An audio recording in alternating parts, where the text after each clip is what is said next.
The following is a presentation of the Bedlam Sports Media Network.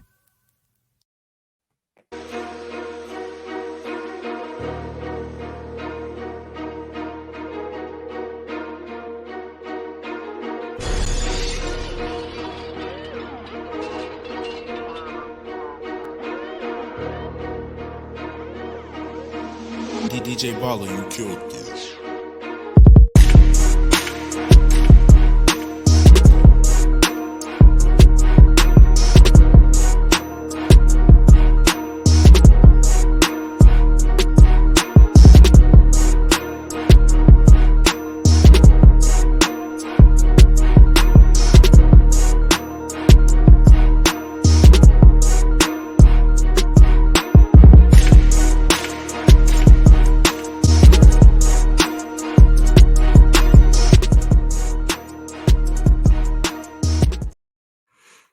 Hello, everybody. Welcome back to College Football Coast to Coast. It is week 10. We have 4 weeks left until we decide who's going to our conference championships in this college football season. Of course, as we normally do, we jump right into it.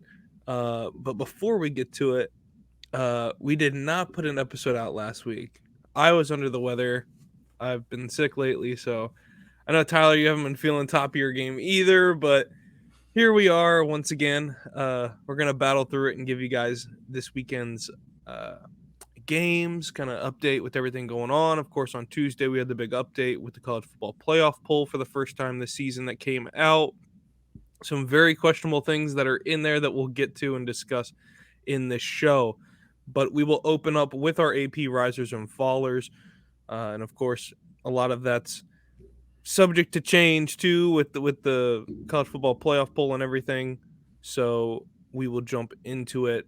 Tyler, first, give me your faller of this past week.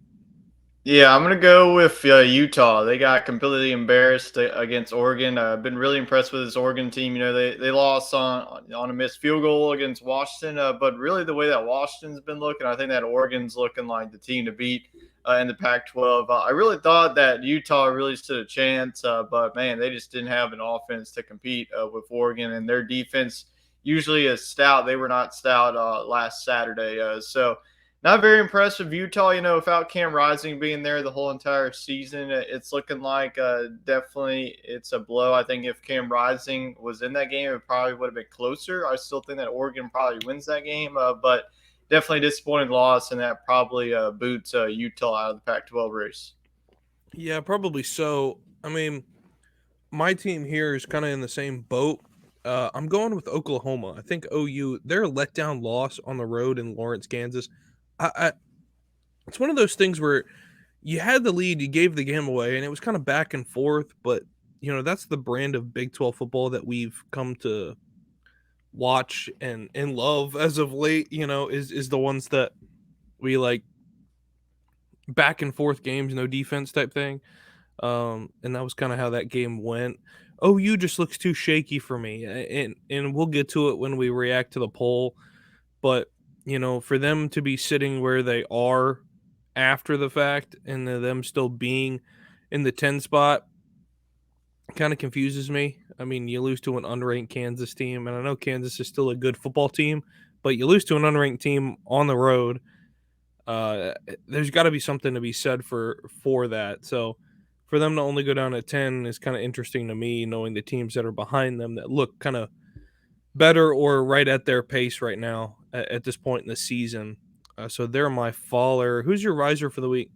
I'm going to go with Louisville. Really impressive win against Duke. You know, Duke, Riley Leonard was playing in that game. I don't think that he was healthy. He's been dealing with an injury. He was out in yesterday's game against Wake Forest, or 2 days ago. So, you know, Louisville controls their own destiny in the ACC. You know, they have that one loss, but outside of that, you know, look at their remaining schedule. You know, you have a road trip to Miami. Can you pass that?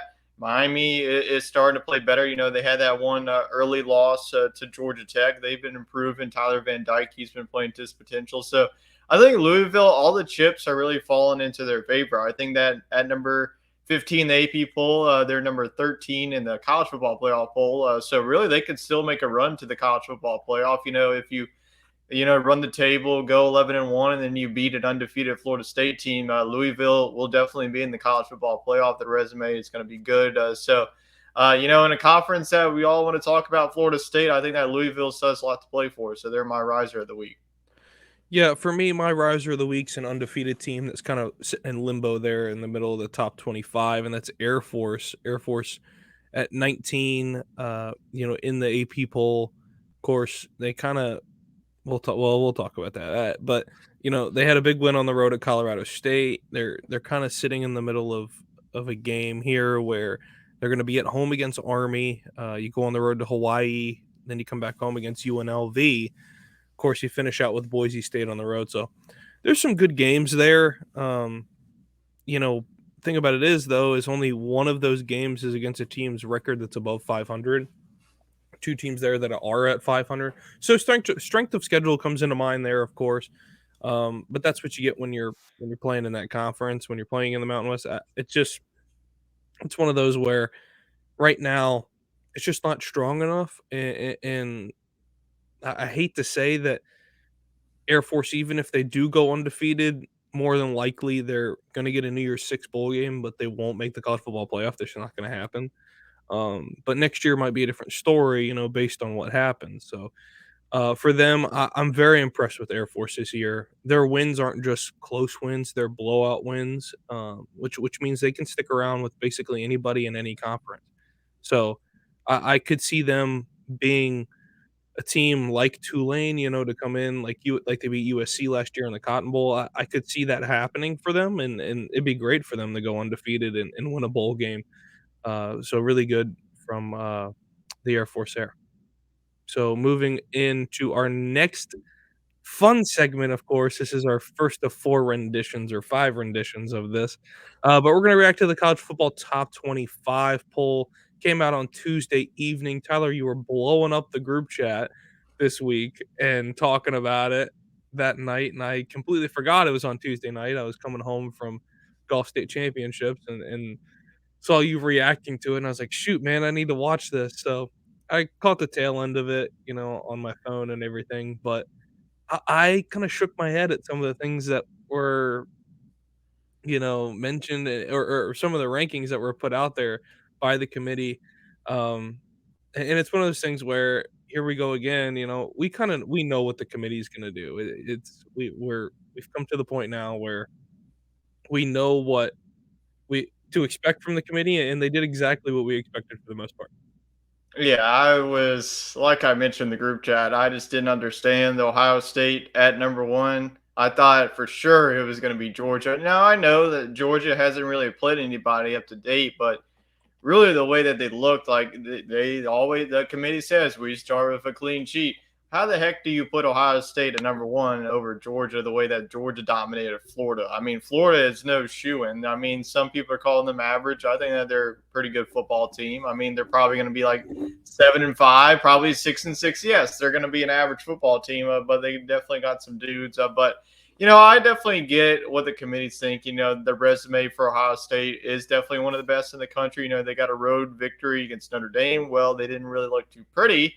And then got a win against Penn State. We'll see how that win tops out. Penn State, has a road trip to Maryland this week. If they pass that, then they have another big test at home against Michigan. So I just don't really see Ohio State they're not really playing up to the potential of a number one team. I think that Georgia, you can't really knock them off the pedestal yet. I mean, come on.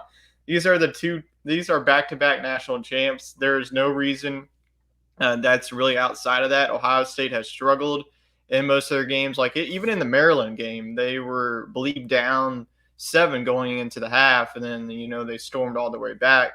I can't really come to mind that Georgia has struggled. Yes, they struggled on the road against Auburn. That was a hostile environment, but really outside of that, they've really taken care of business. My other note is if you're gonna put Ohio State on a pedestal, why do you have Florida State below Michigan? Michigan hasn't played a damn soul yet. Nothing is they haven't played anybody. I mean, there's nothing faulting them, but they haven't really proven anything. Now they have their two really big games. They got Penn State, Ohio State, but if you really look at Florida State's resume, they beat Duke so far. who is, a borderline top 25 team. They beat LSU. That LSU win is starting to be better. And so I think that, Florida State, looking at their resume, they got their win against Clemson. Can't really fault that win because Clemson's now 4-4. But I think if you're going to put Ohio State with their resume at 1, I think that Florida State needs to be ahead of Michigan. Yeah, my opinion on the first 5 teams that are up there, because they are all undefeated, and those are really the only undefeated teams that are in conversation right now. Yeah, my opinion here is yes, Ohio State got a win at Notre Dame. Well, Notre Dame's an average football team in my opinion this year. They look all over the place mentally, and you never know what you're going to get when they come out of the tunnel type thing. They're 6-2 and kind of or 7, I'm sorry, 7-2, and just kind of all over creation with their offense and stuff. If Hartman doesn't have a good game, then they're going to lose a football game. And we've seen that happen when he's throwing interceptions. They can't get the ball down the field. So it's hard to push the ball against good defense for them. So Ohio State at 1, they beat Penn State. They're playing at home. Yeah, but it was kind of a scrappy game, and, it was an 8-point game at the end of it all. But for me, yeah, I feel like they're looking at the strength of schedule in that respect, but to your point, if you're going to look at strength of schedule, then they need to be mindful of what Michigan has not done, so far this season. Of course, we don't know what's yet to come out of the Michigan program as a whole, if they're even eligible, towards the end of the season. There is a lot of conversation. They had the Big Ten coaches have a meeting earlier this week, and uh, I think in large part, majority, if it wasn't unanimously, was in favor of having strict, you know, policy set and restrictions made on Michigan as a result of it. Purdue's coaching staff came out and said that they know for a fact that Michigan was at their game and on their sideline, watching the game and everything like that. So, I mean, there was a video that surfaced, this week of uh, the guy from Michigan on their sideline of Central Michigan sideline, wearing Central Michigan gear, standing there. So yeah, it's one of those things where it's sad. I hate to see it for their players because it should have nothing to do with their players because that's program done, and the kids are just playing. They just want to play football at the end of the day, and it's pretty sad for it to be politically motivated like that. And it's just one of those things where I think Michigan is gonna have to have some sort of restriction put on them. Whether that happens this season or next season, we won't know. But back to it, I think Florida State, yeah, they should be above them. I think Florida State should be at 3. And in my opinion, I think Washington should be at 4. Washington's played a tougher slate than Michigan so far, and I think Washington deserves that spot, to be honest with you. Now, Washington got a scrappy win on the road at Stanford last week, and it was just one of those where Washington looks like if they play a good football team, it could be tough. In which my opinion, Oregon sitting at 6. I don't think Oregon should be sitting at 6. Just my opinion is the only game that they've played in anybody with a pulse is Washington, and they ended up losing, and they lost that game in large part to a bad coaching decisions. Texas and Alabama at 7 and 8, I think is ridiculous in my opinion as well. Just looking at it, I mean, I get it, but the part that I don't understand and the most confusing part is OU at 9. You lose your loss is a road loss against an unranked football team, and you're still sitting at 9 against an Ole Miss team who only has one loss, and that's against Alabama, who's at 8. So in my opinion, if you're going to keep Alabama at 8, Ole Miss needs to be at 9. Penn State needs to be at 10, considering Penn State's only loss is to the number 1 ranked team in the country now. So if you're going to have Penn State at a 7-1, they need to be towards the top of your 7-1 teams that are sitting there. Just my opinion. If you're gonna draw it up like that, Missouri in Louisville, I just don't see them moving too much as a result of the teams that are above them. Heck, Missouri's only loss is a loss at home to a ranked LSU, and with that being the case, I think they should be higher than OU.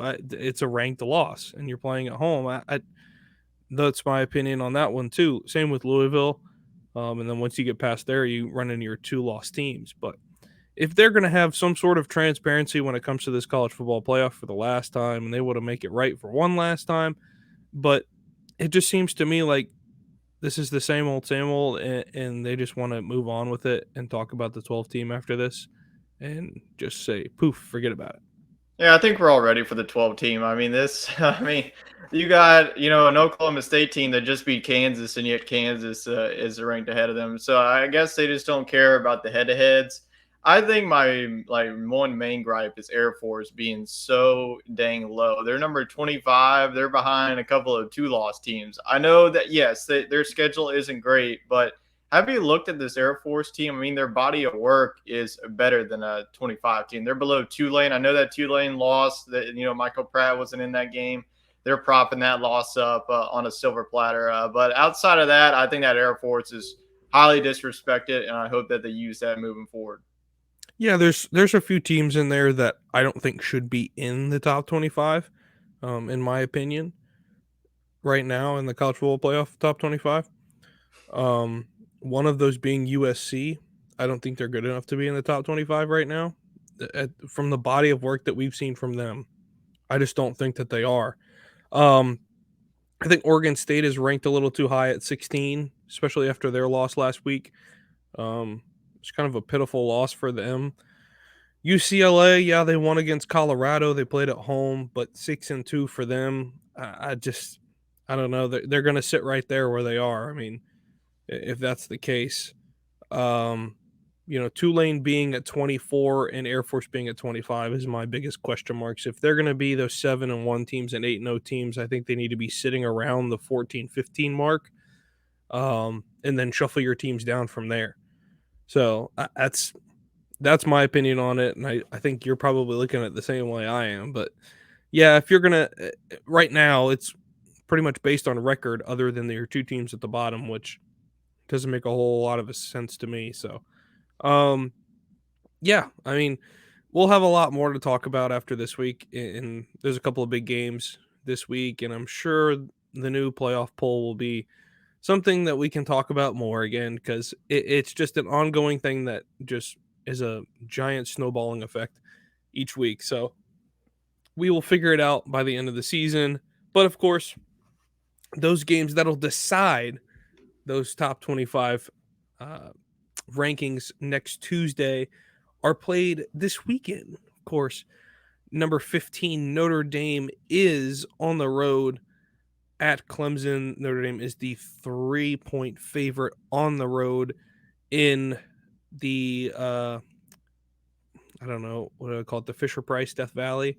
So yeah, so I don't know. Death Valley hadn't been working this season. They're 4-4. So um yeah, so this game here, I don't know, Tyler. It's one of those where it's Clemson at home. Clemson doesn't lose football games at home, and I think that's why it's such a close one. And you have to look past the record. But for Notre Dame, for them, I think this is, if they win this game, it has to be by 3 in order for it to be a statement win. I think it would have to be by 7 in order to be a statement win, personally. But yeah, I think that they have to come in with the mentality that they're going to have to take Clemson all the way to the very end, and it could be a one possession game coming down to the end of it.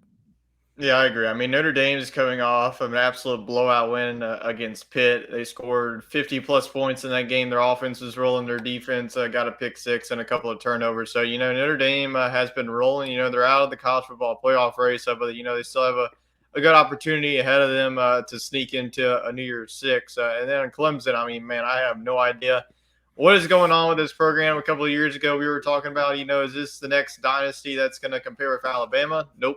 They're back to reality, back at 4-4.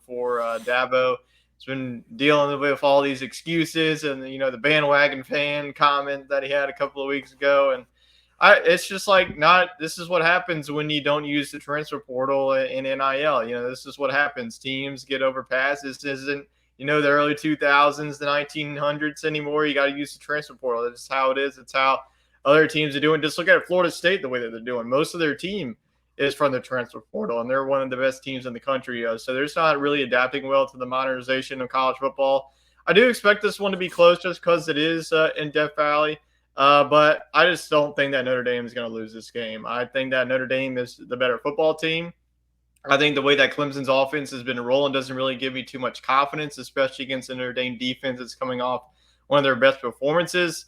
So I'll give Notre Dame the touchdown win. I think it's going to be a defensive battle, but I think that Sam Hartman and the boys, Audric Estime coming off of a huge performance, had 3 touchdowns against Pitt. Look for him to do pretty much the same. I think that Clemson just doesn't really stand a chance in this one. They're going to fall to 4-5. And they're going to have to pick up a couple of wins to even get that 6-win mark. So I think that Notre Dame wins this one. I'll say, you know what? I'll go. I think that they get a statement. I'll say 27-17. Yeah, that's kind of where I see this game personally too. I mean, I'm gonna say it's probably a 31-21 win. Give them a 10-point victory and give Clemson the benefit of the doubt for them to get a couple touchdowns at home. But yeah, I just don't see Notre Dame losing this football game. Not at that resume. And seeing what they've seen this year, Clemson looks like a walk in the park for them for this weekend. Moving away from that one, we'll go over to the Big 12. Number 9, Oklahoma and Oklahoma State. They're facing off. Tyler, what is this the battle of? Bedlam. Yes, and it's going to be a really good one. Oklahoma is the 6-point favorite.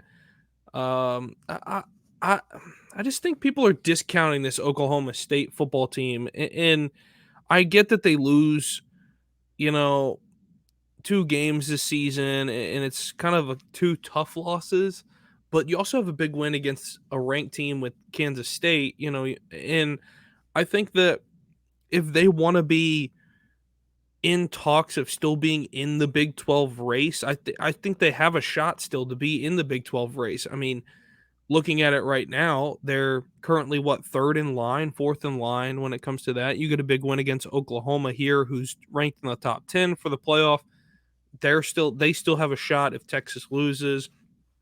So I think people have kind of written in pen that OU and Texas are going to face off against each other in the Big 12 championship game. And Oklahoma State, I think, is kind of sitting there going, oh, hold on a second, we're still here. So, yeah, I think Oklahoma State playing at home is definitely going to be a tough thing for Oklahoma, especially after last week. I mean, I don't think Oklahoma is as good as people think they are, and that's where I'm at with it.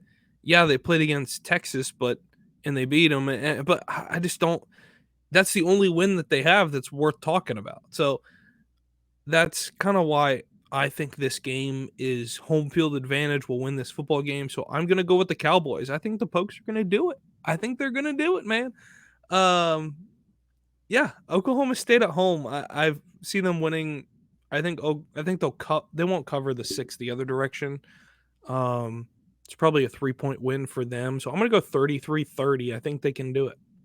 Yeah, I think that I'm going to agree with you. I'm going to go with the Pokes too. I've been really liking this team. Like you mentioned, they got a real ugly loss on their resume, a 33-7 home loss to South Alabama. And that South Alabama team's been up and down and up and down. They just lost to Troy pretty handily, 28-10 in that game. But yeah, Oklahoma State has figured it out. Their defense is middle of the road, but Oklahoma's defense isn't too thrilled about either. They had one of their worst performances against Kansas. And like you mentioned, they had that one win against Texas, but they struggled against SMU and they struggled against Cincinnati at the early of the season. Dylan Gabriel in this offense definitely has to play better than they did last week against Kansas. I expect this one to be a shootout. This Bedlam rivalry always is. It's going to be the last one because Oklahoma is going to be moving to the SEC.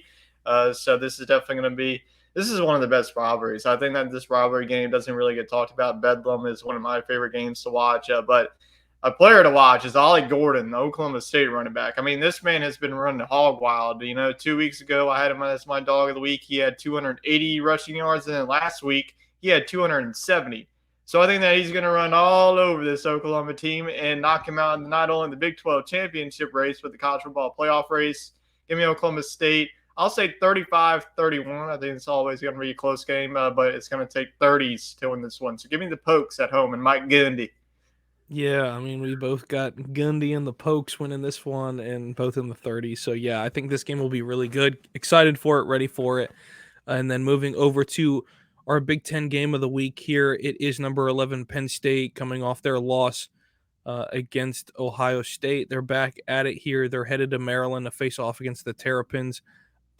This game here, I think is normally it's a close game until about the third quarter, and then halfway through the third quarter, and then Penn State will take the game over. Penn State's only the 8 on the road here. Maryland is 5-3. Penn State 7-1 right now. They still have a shot for the college football playoff somehow, some way, if something happens. Um, so they're still in it, and this is a big game. In order to do that, you can't lose on the road. You need a big statement win here. I think Penn State can get their big statement win here after that loss against Ohio State and say that they're still a really good football team and still there in the committee's eyes. But the committee doesn't like Penn State for some ungodly reason. But okay. No, I think Penn State can win this game. I'm going to go 34-10. I think the defense shows up, and I think they get a really big win here.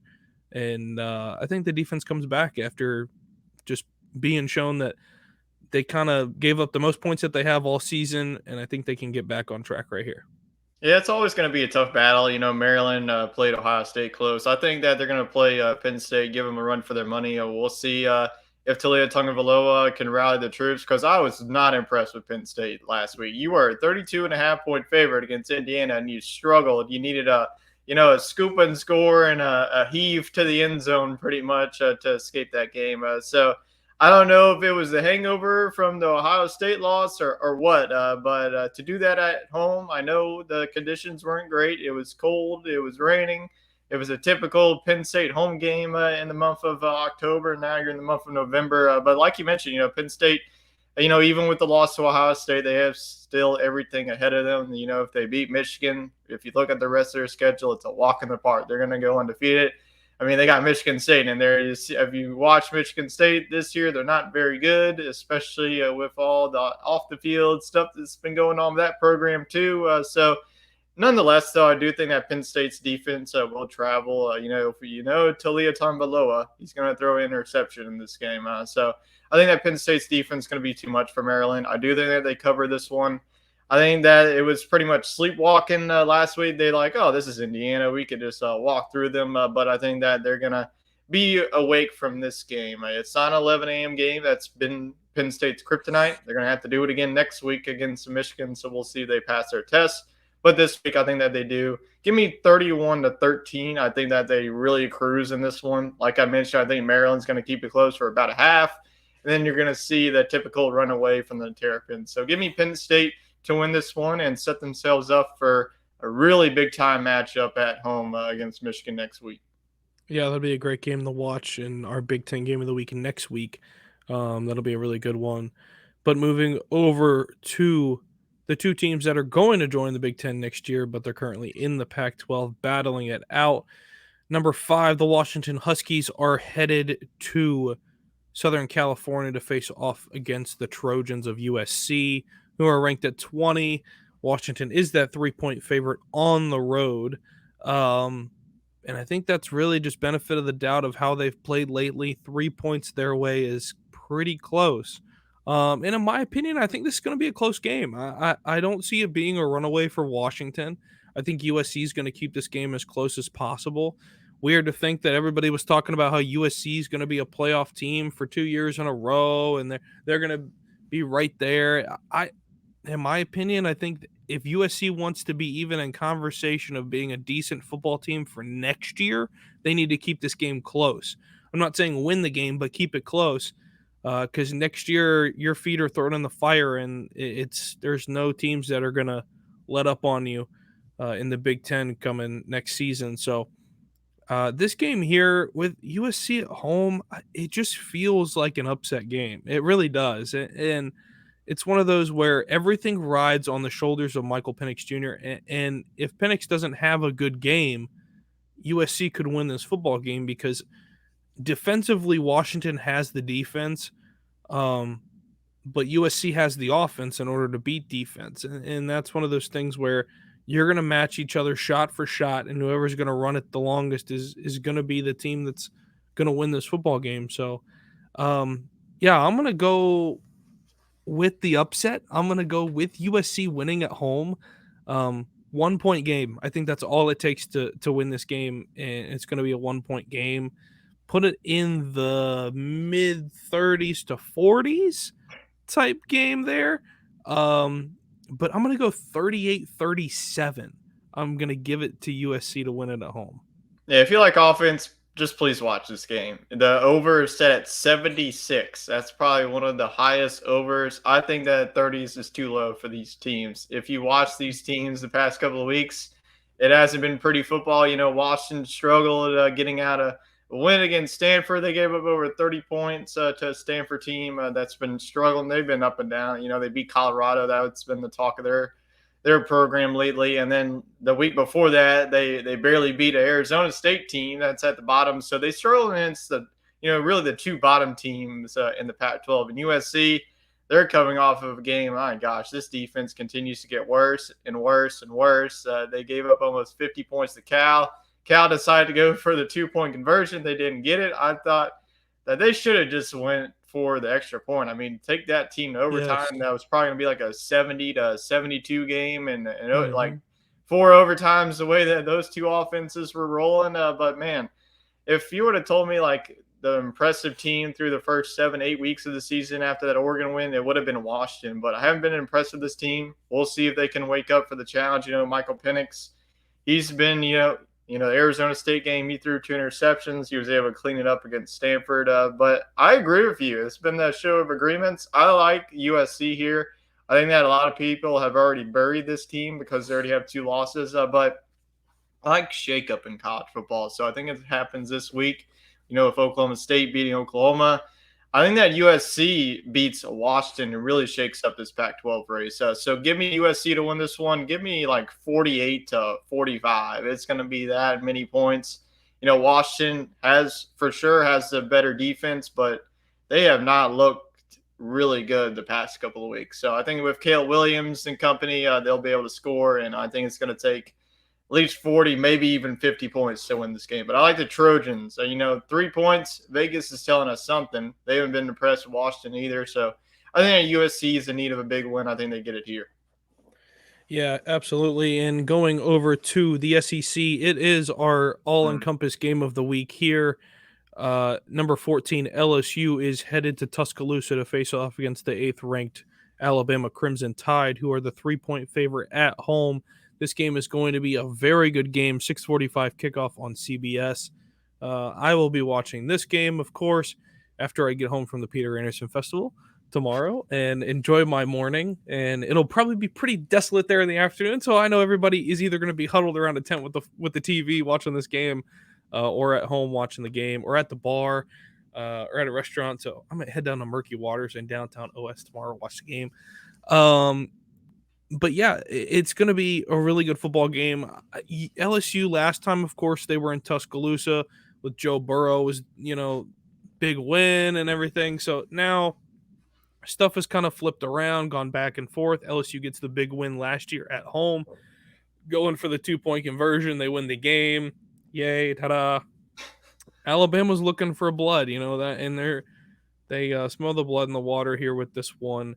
Go back home here. It's going to be a sold-out crowd there in Bryant-Denny. I just think 3 points, it means, just like the game we talked about before this, it means something. When we're down on 3 points here, something tells me something can happen in this game. You have a Heisman Trophy guy who's going to be a Heisman Trophy finalist. We know that much. Is going to be playing for LSU. And it's just one of those where it's tough to think that Alabama can run away with this game at home. They struggled against Tennessee in the first half of that game when they played at home. Tennessee kind of gave them a run for their money early, kind of got gassed. Alabama went back to their bread and butter and ended up winning that game. But LSU, if they stick with it offensively, I think they can win the game. It's going to be an offensive shootout in this game. Defense will not win this football game for sure. The way these two teams throw the football and run the football, I think whoever balances it, run pass, good enough will win this game. I think LSU wins the run pass option there. Alabama runs the football a little too much for my liking. LSU's front seven will stand up there, and I think get a big stop there somewhere in that game and be able to get maybe a turnover, flip this game around. So I'm going to give LSU the win. I think they can do it. I think LSU can win in Tuscaloosa, really shake things up. They're out of the college football playoff, and this is kind of a situation where they're going to pull Alabama down with them, I think, with this one. So, yeah, give me the Tigers to win this one in Tuscaloosa. I'm going to go 35-31. I think LSU wins it. Yeah, I think that this is probably going to be an offensive shoot. I think that's the lowest point spread I've seen in this series. Like last year, Alabama was like the 14.5 point favorite, and LSU ended up winning that game. So whenever Alabama's at home against LSU, it's usually like a 9 point favorite or more. Like even in 2019, I think that Alabama was a 5.5 point favorite. I don't know how that they were a 5.5 point favorite, but they were. But now that they're at 3 points, so Vegas maybe is telling you something. This LSU team, they lost against Florida State. It wasn't pretty. They lost against Ole Miss. That wasn't pretty on the defensive side. The defense has had their struggles. Don't get me wrong. They've the past couple of weeks they've been figuring out, but it was against Army and Auburn, so I don't know really how much you can really say into those teams. Auburn's offense isn't that very good, and Army just lost to UMass. I mean, Army is they are in a tailspin. So that Army Navy game is not going to be too pretty this year. But yeah, this Alabama team, they've had their struggles early in the season. That South Florida game, they were figuring out the offensive identity. They lost to Texas, but as of late, like you mentioned, I mean, they were dead in the water in the first half against Tennessee, and Tennessee, they in the Kentucky game, they said that Tennessee thought that, oh, we had it, so we're just going to, put our pedal off the gas. You never do that against Nick Saban in Alabama. So Alabama, I think that they cannot afford to do that again because I just don't think that they can keep up with this LSU offense. Now, Alabama's defense is probably going to be one of the better challenges that LSU is going to be facing all season. They struggled to move the ball against Florida State. That was the first game. But they have some injuries, LSU does, on the defensive side. They're without three of their starting cornerbacks, so that's not going to fare well for them against Alabama. They're Mekhi Wingo, one of their best defensive tackles. So I think with the injuries, that's going to compile too much for LSU. So I have actually the Crimson Tide winning this one at home. Give me a close one. I agree with you. Both teams are going to score in the 30s, but those injuries, I think that, putting freshmen on the field in this hostile environment is going to work out so well for LSU. So I think that's where Alabama has the advantage, is on the defensive side. So give me Alabama to win this one 34-30. Yeah, close game there for both of us. One going one going the other way. Going to our fun group of 5 game of the week. Of course, we're headed to the Sun Belt Fun Belt like we normally are. JMU, James Madison, is headed to Atlanta as the 5.5 point favorite on the road against Georgia State. The deal is Georgia State's a decent football team by record. They get blown out last week against their in-state rival Georgia Southern. They lose 44-27 and kind of get disrespected in that regard there. So good for Georgia Southern. They'll get a huge win there. But Georgia State's at 6-2, undefeated James Madison. Now, James Madison surprises me that they're not inside the top 25. Well, I think that they're ineligible Are they for the still postseason. ineligible? Yeah, which is Okay. Such a stupid rule. I hate that Right. rule. Like Well, James they were Madison running the last year. table back-to-back years, and they can't even get to the Sun Belt Championship. So this game really means nothing to them. Right, and it's just one of those where they're more than likely to go undefeated with the schedule that remains. And I think they'll continue here.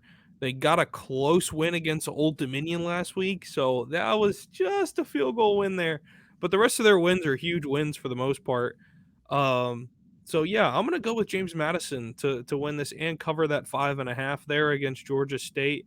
The old Turner Field, I don't think will bite them in the rear. But yeah, I think James Madison wins this game single handedly, big time. For Georgia State on the other side, let's talk about Georgia State for just a second. Georgia State 6-2. They get a week next week, kind of a week, and then the next week they're headed to Baton Rouge to face off against LSU, and it's going to be a tough game for them. And if they really want to play a decent football team, this is one where to get back on track now to get ready for a game like that at LSU. If they want to have a chance, I mean, I don't know how LSU is going to view that game, and it's one of those where I don't It's think you very come like in between the Florida and A&M games. That is like a trap game. Like I could right. see Georgia State giving them a hiccup. Right, and that's one of those situations where if Georgia State wants to be that team that gives them a hiccup in that spot between those games, they really need to play James Madison hard and well in this game in order for them to really have an opportunity to even sniff the goal line in that game. So I think it's big for Georgia State to get this win. I just don't see them doing it against an undefeated James Madison. Yeah, really been impressed with Georgia State. I think that this program is heading in the right direction. I think that they're going to be a force in the Sun Belt. I mean, we thought that Troy was like they lost like they were 0-2 to start, but you know they got buried against Kansas State. But ever since then, I mean, if you look at them, they are probably going to win that division again. You know that was a big victory against South Alabama. All the other teams behind them are just average. You know, Southern Miss is probably one of the worst teams in the Sun Belt. Louisiana is, you know, has been an up and down football team. So it's looking like, you know, Troy's going to run away with that. You know, I hate that James Madison is going to be able to play in the Sun Belt Championship, but that's a discussion for another time. But yeah, I agree with you. I think that James Madison really been impressed with them. Like you mentioned, they escaped with a victory against Old Dominion. Old Dominion is one of those teams in the Sun Belt that you got to play your A game. So I think that this is going to be, you know, James Madison, their defense, they got one of the best defenses in the Sun Belt along with Troy. I would have loved to see James Madison versus Troy this year, but we didn't get to see it. Hopefully, we'll get to see it in the next coming years. But I'm going to go with James Madison in this one. I do think that this is a close game. I think that Georgia State covers, you know, the 5.5. I think that they got a very solid football team. So give me James Madison to win this one. I'll say 28-24. So Georgia State barely covers. Yeah, yeah. And, you know, us talking about the Sun Belt there, teams that have really dominated the Sun Belt for the last few years, have really kind of fallen apart. Other, you know, in the East wise, the East has gotten good.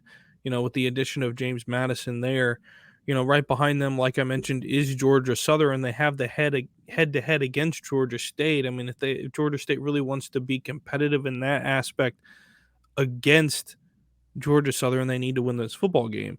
As far as the East goes, for that, you know, Coastal's out of it for the most part. Old Dominion's not a factor in it. Neither is App State or Marshall. So it's one of those situations where the West, you know, Troy looks like they're going to run away with the West now that South Alabama has lost and fallen to 2 and They're one of 3 in the the conference. disappointments of the season. South Alabama, you know, the production that they had. I mean, to be what is it? They are 4-5 at this point. Right. They have just been like losing to Central Michigan. I think that I mean they have just been up and down and up and down. You thought that you know they had their lumps at the start of the season, and then you beat Oklahoma State team. I mean that's like one of the great wins of the Group of Five. Like you beat them pretty handily, 33-7, and then after that you just put up stinker after stinker. I mean yeah, definitely the bigger disappointments. Sure, yeah, but my biggest disappointment in the Sun Belt is Southern Miss. Southern Oh Miss, you know, is 0-5 in the conference, hasn't won a conference game this year, and really just has fallen apart big time. And I don't know what it's going to take for them to get back on track. You know, they were in Conference USA for the longest time. We're a decent football team. You know, coming to the Sun Belt, they thought they'd be a really good fit. Last year, was a decent football team and played pretty well.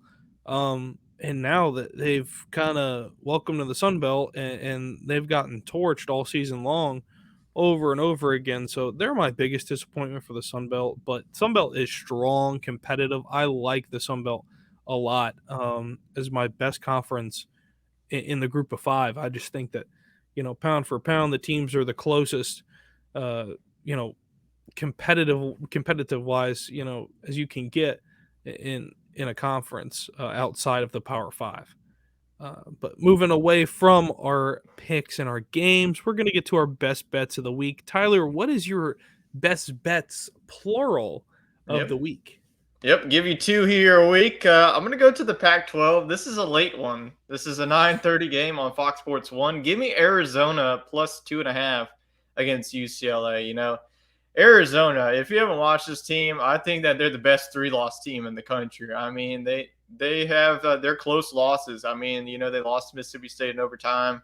They lost to Washington by 7, but they're coming off of a very good performance against Oregon State. Two of us, we were high on Oregon State, but man, Arizona, their offense has been absolutely cruising. Their defense has traveled. So I think that UCLA, they're coming in a very hostile environment. So give me Arizona plus 2.5. And if you want to take it a step further, I honestly would feel confident with taking Arizona outright.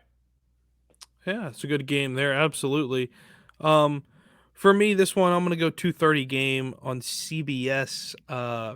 Missouri and Georgia. Georgia's the 15 and a half at home. I'm going to take the Tigers to cover the 15 and a half I would like to see it. on the road. I would like to see Missouri really put up a fight there on the road at Georgia and really show that they can be competitive against one of the top teams in the country. Yeah, I think that they have a shot there, and if they don't turn the ball over, hold on to the football, play good methodical football like they can, I think they have a shot. Maybe get an upset. Who knows what can happen in a game like that? Missouri's gotten really good this year. Yeah, I would like to see that game being closer. Missouri coming off the bye week, I think that their offense, they got to be on their A game because not many teams have been able to play this Georgia team close, especially at home between the hedges, as we like to say. But I'm going to stick it to the 2:30 game. It's on ABC, and yes, I am going to Bedlam. It is. I'm going to pick Oklahoma State to cover the +6. Even if Oklahoma wins, I don't think that they win by that much. But I feel confident that Oklahoma State's going to get the upset. So if you really want to be bold, pick the money line. But for this sake, for the best bet, go with Oklahoma State to cover the +6, especially at home. Yeah, I'm going to give you an interesting one here. I just think it's the makings of a close football game. I'm going to go Cal and Oregon. Oregon's the 24 and a half at home in Eugene.